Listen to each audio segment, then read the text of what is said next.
Welcome students in Smart Globe. Myself Shobha Singh, your SST teacher. Dear students, today we are going to read about the food security. हम food security के बारे में study करेंगे. The title of the chapter is Food Security in India. This is our fourth chapter. ये हमारा चौथा chapter है and the last chapter of economics.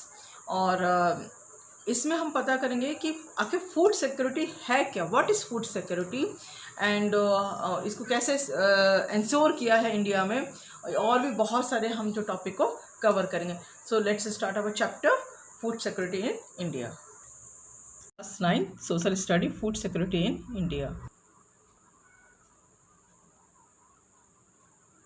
Students, food security में सबसे पहले हम देखेंगे व्हाट इज़ फूड सिक्योरिटी. आखिर फूड सिक्योरिटी का मीनिंग क्या है, उसका अर्थ क्या है. So food security means availability, accessibility and affordability of food to all people at all time. इसको हम क्लियर करेंगे कि आखिर ये तीन बातें इसमें आई हैं, ठीक है ना. ये जो फूड सिक्योरिटी है वो तीन बातों पे स्पेशली डिपेंड करता है. मीन्स इसको हम ये कह सकते हैं कि थ्री पिलर्स हैं फूड सिक्योरिटी के. First one availability, second one accessibility and the third one is affordability. अब हम ये तीनों का अपना क्या महत्व, ये तीनों ही अगर होंगे तो हम ये कह सकते हैं कि फूड सिक्योरिटी है.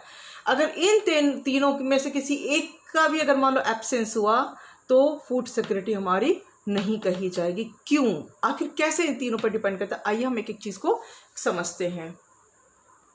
फर्स्ट डेफिनेशन में था अवेलेबिलिटी, है ना. अवेलेबिलिटी मीन्स कि food production with in country food imports and the previous years stock stored.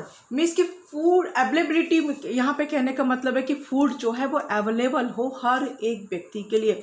अब वो अवेलेबिलिटी आप कैसे भी करिए, या तो खुद का प्रोडक्शन इतना रखिए कि सभी को अवेलेबल हो जाए फूड, हर एक व्यक्ति को वो फूड प्राप्त हो. सो अवेलेबिलिटी खुद के प्रोडक्शन को हम बना के रखें कंट्री में. विद इन अ कंट्री अगर हम ये नहीं कर पाते तो हमें इंपोर्ट करना चाहिए, हमें अदर कंट्री से उसको मंगाना चाहिए. और अगर हम मतलब इंपोर्ट करें, और या फिर हम एक काम और कर सकते हैं कि जो प्रीवियस ईयर का जो हमारा स्टॉक है उसको भी हम इस हिसाब से यूज़ करें कि वो भी थोड़ा स्टोर होके रखा होना चाहिए, ताकि हम जो फूड इनसिक्योरिटी की जो कंडीशन अगर अराइज होती है तो हम जो हमारे जो स्टोर्ड फूड है हम उसको अवेलेबल करा सके अपने कंट्री के पीपल्स को. सो मीन्स कि फूड सिक्योरिटी मीन्स कि इतनी हमारे अंदर क्षमता हो कि हम उसका प्रोडक्शन कर सके. अगर हम प्रोडक्शन नहीं कर पाते हैं तो हमको जो है वो इम्पोर्ट करना है, और साथ ही साथ हमें प्रीवियस ईयर्स का भी स्टॉक रखना पड़ेगा स्टोर करके. Then only we can available करा सकेंगे पीपल्स को food. Next one is accessibility. जो अगला उसका जो पिलर है, अगला जो उसका मेन जो पॉइंट है वो है food accessibility. So food is reach of every person. Means कहने का मतलब कि केवल हम फूड को अवेलेबल करा देंगे क्या उतना ही काफ़ी है? नहीं, फूड तो हमारे यहाँ बहुत है बट एक्सेसिबिलिटी भी तो होनी चाहिए. सपोज दैट हम इसको इस तरह से समझें कि पंजाब में बहुत ज़्यादा लाइक प्रोडक्शन बहुत अच्छा हुआ, राइट. और लेकिन जब हम बात करें उड़ीसा की, जब हम बात करें महाराष्ट्र की, आपने कई बार न्यूज़ में सुना भी है कि वहाँ पे किसान जो है सुसाइड कर लेते हैं जस्ट बिकॉज कि वहाँ प्रोडक्शन बहुत अच्छा सा नहीं हुआ है. मीन्स कि अंदाज़ा लगाए कि उन एरियाज़ में जहाँ पे कई बार इस तरह के लाइक ड्राउट्स हो जाते हैं या अदर जो प्रॉब्लम्स अराइज होती है जिससे प्रोडक्शन अच्छा नहीं होता है, हमारी जो हमारा एग्रीकल्चर कल्टिवेशन जो है उतना अप्रोप्रिएट मात्रा में नहीं हो पाता है. सो क्या करना पड़ेगा, कहने का मतलब कि जिन एरियाज़ में फूड की अवेलेबिलिटी बहुत है, माने कि प्रोडक्शन बहुत अच्छा है, तो हमें वो भी इंश्योर करना होगा कि वो फूड जो है वो जिन एरियाज़ में नहीं है, जिन स्टेट्स में नहीं है, वहाँ पे हम एक्सेसिबल कराएं.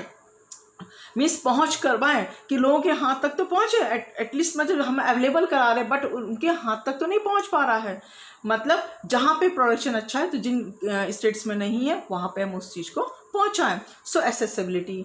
दूसरा अफोर्डेबिलिटी, कि फूड अफोर्डेबिलिटी किस तरह से होगी. फूड की अफोर्डेबिलिटी मीन्स कि प्रोडक्शन तो हुआ बहुत अच्छा, अवेलेबल भी हो रहा है, फूड रखा है और वो आपके पास तक भी पहुँच गया. अब हम उसे ले कैसे, सबसे बड़ी बात है कोई व्यक्ति है वो फूड को लेना चाहता है, फूड है सामने और अवेलेबल भी है, वो हमारे पहुंच तक भी है, बस हमको उसको लेना है. सो कैसे लेंगे? उसके लिए an individual should have enough money to buy sufficient safe and nutritious food. Means कि इतना हमारे पास मनी होना चाहिए, इतना पैसा होना चाहिए हर एक व्यक्ति के पास कि वो फूड को अफोर्ड कर सके। मीन्स पैसा हो तभी तो वो फूड को अफोर्ड कर पाएगा।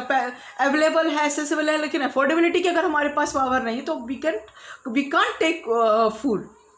सो अब फूड ले सकता है, अफोर्ड भी कर रहा है, लेकिन फूड अफोर्ड करने के साथ सफिशिएंट भी हो। मीन्स कि उसके पास इतना पैसा हो, अफोर्डेबिलिटी इसकी इतनी हो कि उसको कम से कम सफिशिएंट फूड ले सके, जितना उसको ज़रूरत है उतनी मात्रा वो ले सके।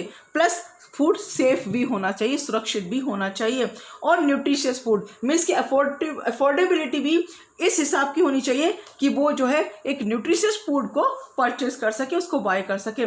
सो ये ओवर एंड ऑल जो फूड सिक्योरिटी क्या है और वो किन 3 मुख्य बातों पे डिपेंड करता है वो ये है। तो इसके बाद नेक्स्ट उसके आगे कंटेंट के लिए हमको अगला वीडियो देखना होगा।